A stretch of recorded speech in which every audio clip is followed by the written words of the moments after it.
नमस्कार। आयुक्तालय के यूट्यूब चैनल ज्ञान सुधा पर आप सभी का स्वागत और अभिनंदन। ज्ञान सुधा पर हम सतत प्रतियोगी परीक्षाओं हेतु महत्वपूर्ण विषयों की स्तरीय सामग्री जुटाने का प्रयास कर रहे हैं और इसी क्रम में हम बात कर रहे हैं हिंदी भाषा, साहित्य और काव्यशास्त्र के विविध पक्षों की। और उसी क्रम में हम अध्ययन कर रहे हैं कामायनी का। जैसा कि विदित है, कामायनी जयशंकर प्रसाद की महत्वपूर्ण कृति है और इसके विभिन्न सर्ग प्रतियोगी परीक्षाओं के पाठ्यक्रम में समावेशित हैं। तो छायावाद की कृति है और छायावाद का विकास जब हम देखते हैं तो द्विवेदी युग की कविता के पश्चात होता है। द्विवेदी युग की कविता की जो इतिवृत्तात्मकता है, उसकी प्रबंधात्मकता है, उसकी जड़ता है, उससे मुक्ति पाने का प्रयास छायावाद करता है।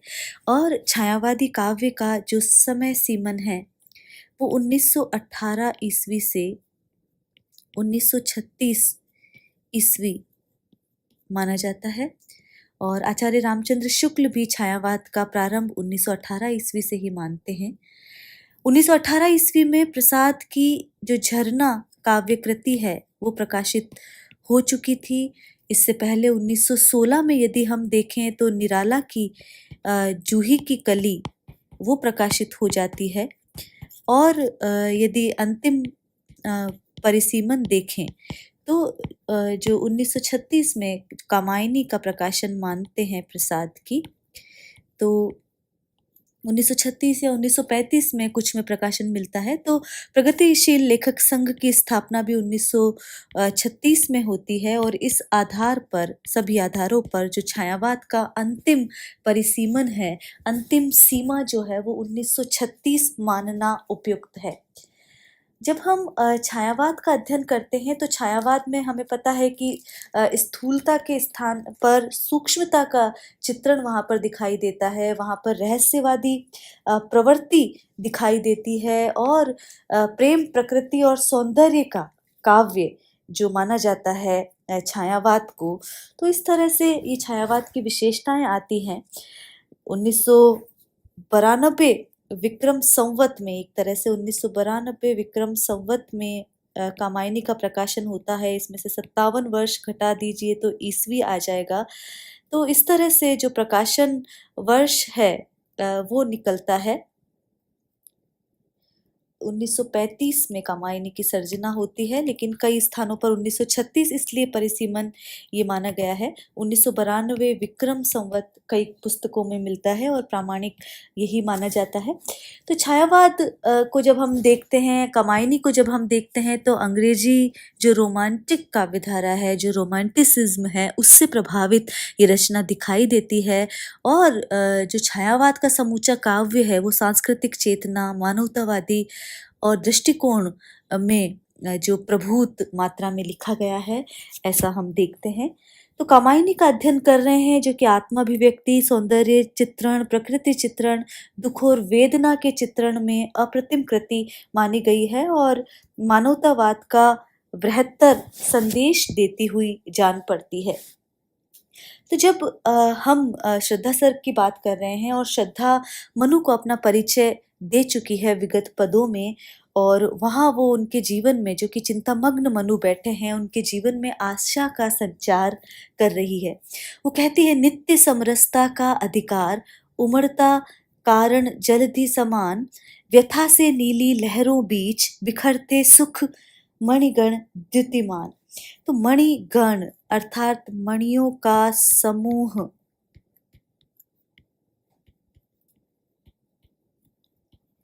द्युतिमान का अर्थ है कांतिमान, जो दैदीप्यमान है, जो चमकीला है, उसके लिए ये लिया गया है कांतिमय। तो नित्य समरसता का अधिकार, तो यहाँ पर वो कह रही है कि विषमता से पूर्ण इस संसार में घबराना या चिंता करना करना अयुक्त है। इसलिए यहाँ पर शुभ कार्यों से इस विषमता युक्त संसार में समरसता की प्राप्ति करनी चाहिए, शुभत्व के कार्य सदैव करते रहने चाहिए, ये बात कही गई है। तो यही पर वो कह रही है कि ये संसार विषमता से पूर्ण है, इसलिए समरसता प्राप्त करने का अधिकार प्रत्येक प्राणी को है। और जो मनुष्य है वो अपनी मोह का संवरण नहीं कर पाता, तुच्छ सुखों को त्याग नहीं पाता, इसीलिए उसे विषमता दिखाई देती है। और समरसता का अधिकार जो है विषमता का कारण बनकर एक समुद्र के समान उमड़ता रहता है, जिसमें व्यथा की जो नीली नीली लहरें हैं वो उठती रहती है, और उन्हीं के बीच में कहीं ना कहीं विषमता का जो अतिरेक है वो वहां पर दिखाई देता है। तो ये विषमता एक कारण बनकर समुद्र में उमड़ती घुमड़ती रहती है, व्यथा की चिंता की नीली लहरों के बीच में। और इसी के बीच में सुख रूपी जो मणियों का समूह है वो दैदीप्यमान रहता है। सुख रूपी कांतिमय मणियां भी उन लहरों के बीच ही बिखरती रहती है। अर्थात समरसता की प्राप्ति के अभाव में विषमता भोगनी पड़ती है। तो विषमता कब भोगनी पड़ती है? जब समरसता की प्राप्ति ना हो। तो यहाँ पर समरस रहने की, सम रहने की बात कामायनीकार करता है, और समरसता की प्राप्ति नहीं होगी तो जीवन विषमता में युक्त रहेगा। अब जब ये श्रद्धा का उद्बोधन समाप्त होता है, तब यहाँ पर मनु कहते हैं कि लगे कहने मनु सहित विषाद। विषाद का अर्थ है दुख। तो मनु श्रद्धा के इन वचनों के उपरांत दुख के साथ सहित विषाद, तो मनु जो है दुख के साथ कहने लगे। और मधुर मारुत से ये उच्छ्वास, मारुत का अर्थ हवा है, मधुर का अर्थ है कोमल हवा, लेकिन मधुर मारुत ये उच्छ्वास के रूप में आए हैं, इसलिए यहाँ पर ये आनंददायक वचन के रूप में आएंगे, कि आनंददायक वचन के रूप में। तो लगे कहने मनु सहित विषाद, मधुर मारुत से ये उच्छ्वास। देखिए उपमा अलंकार है, मधुर मारुत से उपमा अलंकार। तो लगे कहने मनु सहित विषाद। तो जब श्रद्धा ने मनु को ये समझाया कि संसार की एक स्थिति नहीं रहती, या विषमता है, और विषमता निरंतर मनुष्य के तुच्छ सुखों के कारण है, या सुख दुख का एक तांता लगा रहता है, तब मनु खिन्न होकर, दुखी होकर कहने लगे कि तुम्हारे ये प्रेरणा देने वाले जो शब्द हैं ये मधुर मारुत के समान, मधुर पवन के समान मुझे सुखकर लग रहे हैं। और ये उस प्रकार है, अधिक उत्साह तरंग आबाद, उठाते मानस में सविलास। उठाते मानस में सविलास। तो मानस का अर्थ यहाँ पर हृदय भी है और सरोवर भी है, और इसीलिए यहाँ पर श्लेष अलंकार है। तो ये बात ध्यान रहे। सविलास का अर्थ यहाँ पर क्रीड़ा के साथ, उमंग के साथ से लिया गया है। तो मधुर मारुत से ये उच्छ्वास, अधिक उत्साह तरंग आबाद। तो तुम्हारे ये जो वचन है ये मेरे मन रूपी सरोवर में निर्बाध गति से, आबाद निर्बाध गति से अनंत उत्साह की तरंगे निरंतर उठा रहे हैं, अनंत उत्साह उत्पन्न कर रहे हैं। तो मेरे मन रूपी सरोवर में तुम्हारे ये मधुर मारुत से आनंददायक जो उच्छ्वास है, जो सांसें हैं, जो वचन हैं, वो अधिक उत्साह, अर्थात उत्साह की तरंगे निरंतर मेरे मन सरोवर में निरंतर उठा रही हैं। तो यहाँ पर हम देखते हैं उपमा अलंकार आया है, श्लेष अलंकार आया है, और इसी तरह अंत्यानुप्रास अलंकार भी आया है। किंतु जीवन कितना निरुपाय, लिया है देख नहीं संदेह। लेकिन ये जीवन कितना निरुपाय है ये मैंने देख लिया है, जान लिया है, और इसमें कोई भी संदेह मुझे नहीं है।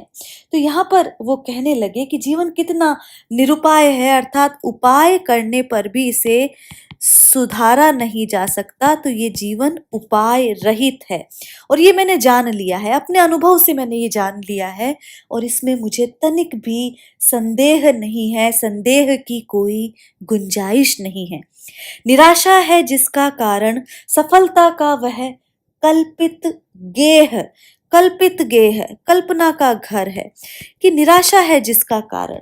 और मैंने ये जान लिया है, ये अच्छे से सोच विचार कर लिया है कि जीवन का अंत जो है केवल और केवल निराशा है, और इसे सफलता का घर मान लेना तो केवल कल्पना मात्र है। तो जीवन का अंत केवल निराशा है, और ये मैंने देख लिया है अनुभव से, इसे भली भांति जान लिया है।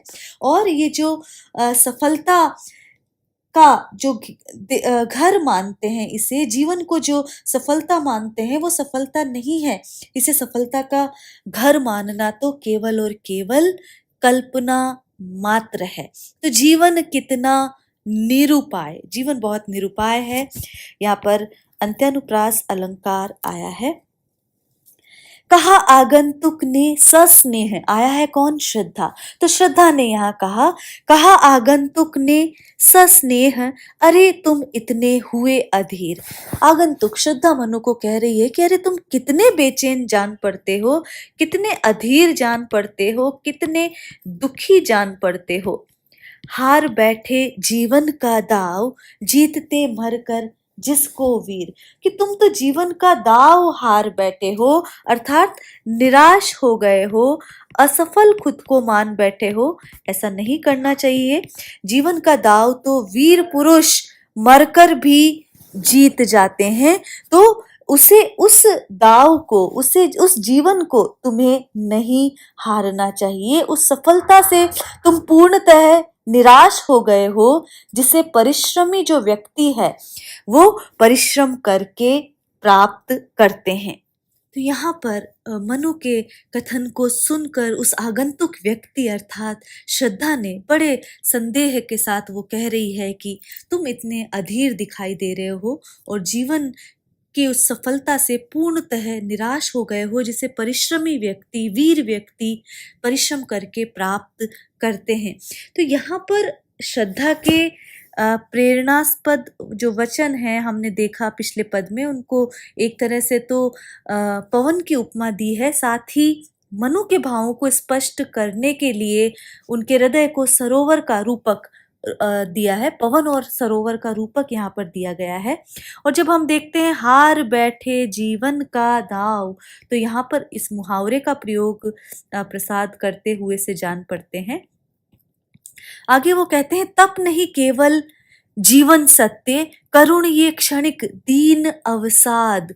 तो ये जो दीनता से भरी हुई, करुण ये क्षणिक दीन अवसाद, ये जो दीनता से भरा हुआ तुम्हारा जो क्षणिक उदासीनता है, अवसाद है, ये बहुत करुण है, ये चिंताजन्य है और ये दुखी करने वाला है। तो यहाँ पर केवल तपस्या रत रहना ही वो सच्चा जीवन नहीं है, जीवन का सत्य नहीं है। वास्तविकता इससे भिन्न है कि तरल आकांक्षा से है भरा, सो रहा आशा का आह्लाद। तो यहाँ पर वो कह रही है कि तुम्हारे हृदय में करुणा और दैन्य से युक्त ये क्षणिक उदासीनता तपस्या से उत्पन्न हुई है, और आशा के कारण उत्पन्न जो आह्लाद होता है वो कहीं ना कहीं सो गया है। आह्लाद इस तरह लिखा जाएगा। तो आह्लाद जो है, जो आशा के कारण उत्पन्न होता है, प्रसन्नता उत्पन्न होती है, और जो उन्नति की अभिलाषा से भरी रहती है, वो कहीं ना कहीं सो गई है। तो ये बात यहाँ पर वो कह रही है। और आगे वाले पद में यदि देखें तो प्रकृति के यौवन का श्रृंगार करेंगे कभी ना बासी फूल। श्रृंगार को यूं लिखा जाना चाहिए, प्रकृति के यौवन का श्रृंगार करेंगे कभी न बासी फूल। मनु के हृदय से वो दैन्य और अवसाद को दूर करना चाहती है, इसीलिए कहती है प्रकृति अपने सुंदर अंगों का श्रृंगार कभी भी बासी या मुरझाए फूलों से नहीं करती। अर्थात प्रकृति की जो शोभा है वो सत्य प्रस्फुटित जो पुष्प है, या जो अभी अभी जो खिले पुष्प हैं, नवीन पुष्प जो हैं, वही प्रकृति का श्रृंगार करते हैं, वही उसकी शोभा बढ़ाते हैं। बासी जो फूल होते हैं, जो पुष्प होते हैं, वो शीघ्र ही धूल में जाकर गिर जाते हैं, और धूल भी उन्हें आलिंगन में लेने के लिए, प्राप्त करने के लिए बड़ी ही लालायित रहती है, उत्सुक रहती है। तो यहाँ पर वो एक संदेश देती है कि जो प्रकृति जो है वो निरंतर जो सद्य प्रस्फुटित फूल हैं उनसे ही श्रृंगार करती है। पुरातनता का यह निर्मोक सहन करती न प्रकृति पल एक।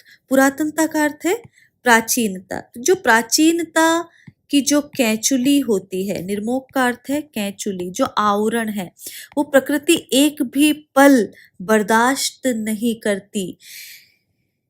नित्य नूतनता का आनंद किए है प्रकृति में टेक। टेक का अर्थ है आश्रय लिए हुए या विद्यमान, या कि टेक का अर्थ दोहराव भी होता है, लेकिन तो यहाँ पर आश्रय से अर्थ है कि नूतनता का जो आनंद है, नवीनता का आनंद प्राप्त करने के लिए ये जो सृष्टि है सदैव परिवर्तनशील है। परिवर्तन का जो तत्व है वो इस सृष्टि में सदैव विद्यमान है और वो नवीनता इससे प्राप्त करती रहती है। इसीलिए कहा गया है कि प्रकृति जो है परिवर्तनशीला है, और जो ये मनु जो है वो देव जाति का विनाश होते हुए जो देख रहे हैं, उसके लिए वो कहती है कि ये प्रकृति के परिवर्तन के एक कड़ी मात्र है, इसलिए इस पर इतना शोक नहीं करना चाहिए और जीवन की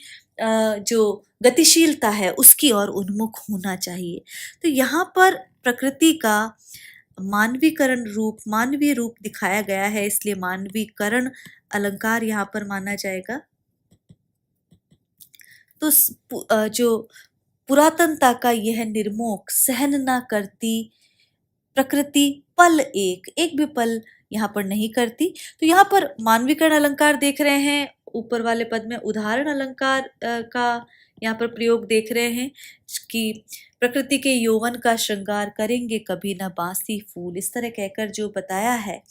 तो वहाँ पर कि उसका धूल से उदाहरण लिया है और पुष्पों से, बासी पुष्पों से उदाहरण लिया है, इसलिए यहाँ पर उदाहरण अलंकार।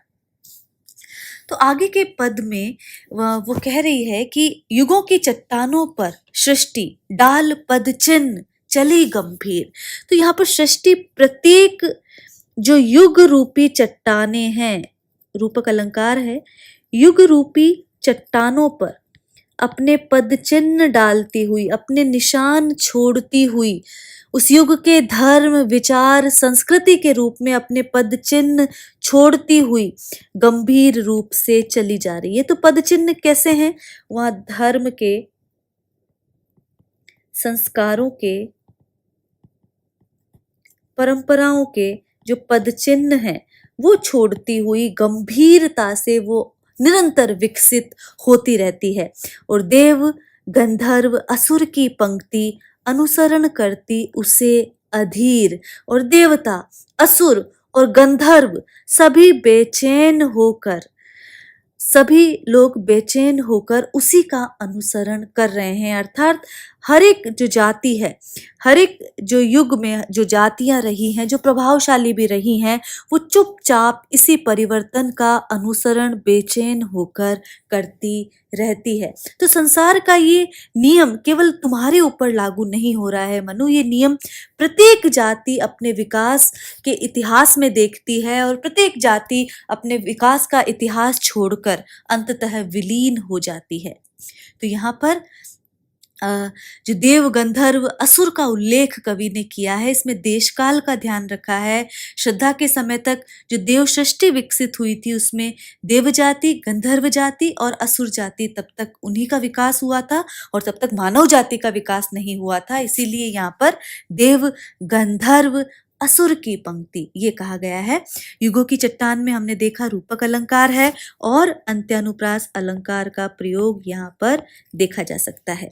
आगे फिर चेतना का संचार करती हुई मनु को वो कह रही है, एक तुम यह विस्तृत भूखंड। तो मनु को जो पृथ्वी की वैभव संपन्नता का यहाँ पर ध्यान करवा रही है कि एक और तुम हो जो निराश हो गए हो, और दूसरी ओर क्या है, ये विस्तृत भूखंड है जो प्रकृति के अपार वैभव से भरा हुआ है।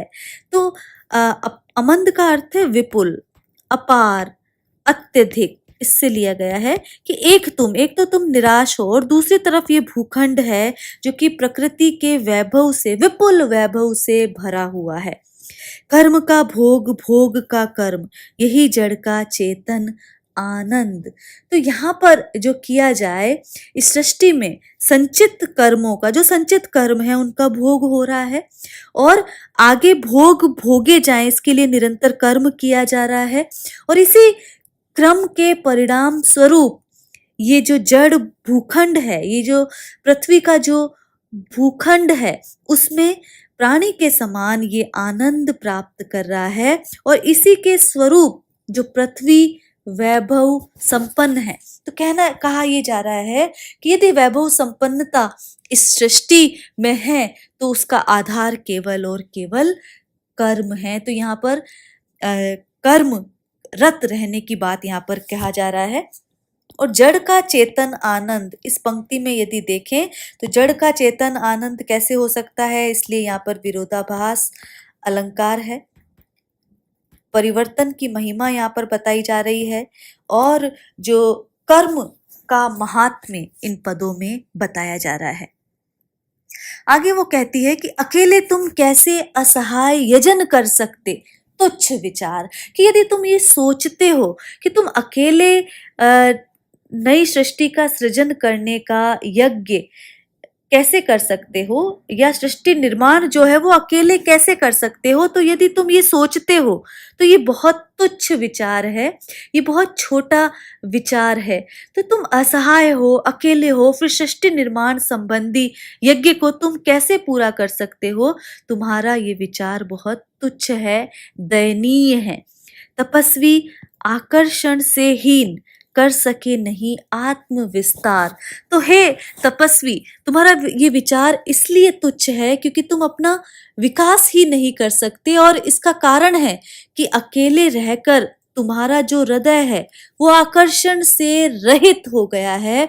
तुम अपने ही भार से दबे जा रहे हो, ये आगे कहेगी। तो वो ये कह रही है कि अगर तुम ऐसा सोचते हो कि सृष्टि निर्माण जैसा जो व्यापक कार्य है तुम अकेले नहीं कर सकते, तो ये बहुत तुच्छ विचार है। और ये शायद इसलिए हो गया है कि लंबे समय से अकेले रहने के कारण हे तपस्वी, तुम जीवन के आकर्षण से हीन हो गए हो और अपने हृदय का विस्तार ही तुम नहीं कर सके हो। दब रहे हो अपने ही बोझ, खोजते भी नहीं कहीं अवलंब। और तुम अपने ही बोझ के तले, भार के तले दबे जा रहे हो, अपनी ही चिंताओं में तुम व्यथित हो और तुम कहीं अन्यत्र, अवलंब का अर्थ है सहारा, भी नहीं खोजते। तुम्हारा सहचर बनकर क्या न उऋण हूं मैं बिना विलंब। तो क्या मैं तुम्हारा सहचर बनके, तुम्हारा सहारा बनके, तुम्हारा साथी बनकर मैं अपने कर्तव्य का पालन करना चाहती हूँ और मानवता का जो ऋण है वो उतारना चाहती हूँ। तो यहाँ पर जो श्रद्धा है वो मनु को सहचरी बनने का प्रस्ताव रखती हुई यहाँ पर कह रही है कि तुम्हें अपना आत्मविस्तार करना चाहिए और इस मानव सृष्टि के निर्माण में कर्मरत होना चाहिए।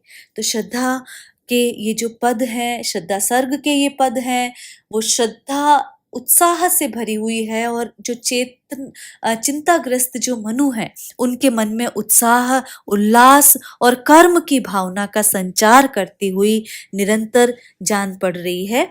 और यहाँ पर जो स्त्रीउचित जो गुण हैं श्रद्धा के वो सामने आए हैं और साथ ही अनेक अलंकारों से युक्त कामायनी की रचना है, भाव प्रवण रचना है। आगे हम श्रद्धा सर्ग पर बात करना जारी रखेंगे। आज के लिए इतना ही। नमस्कार।